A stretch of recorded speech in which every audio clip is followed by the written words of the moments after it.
L'affaire Big Malion éclate il y a 7 ans. Elle renvoie à la campagne présidentielle de 2012.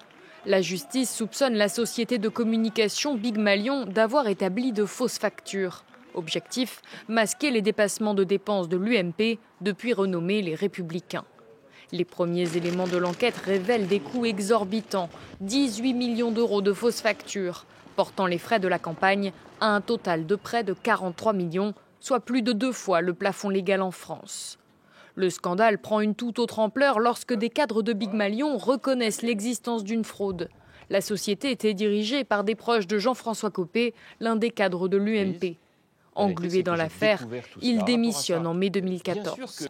Je suis bouleversé de tout cela, d'autant que, vous l'avez dit, ce sont des collaborateurs, donc des gens qui ont abusé de ma confiance, quel qu'en soit le mobile. 14 personnes sont mises en examen, dont Guillaume Lambert, l'ancien directeur de campagne de Nicolas Sarkozy. L'ex-président, lui, nie être au courant du montage financier.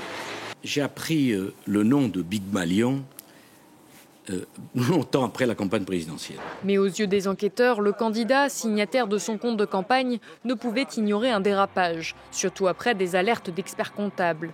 C'est ce qui motive les juges, après une instruction déroulée entre 2014 et 2016, à renvoyer Nicolas Sarkozy vers un procès en correctionnel. Après de nombreux recours, le procès est suspendu pendant 2 ans, avant d'être finalement confirmé en octobre 2019.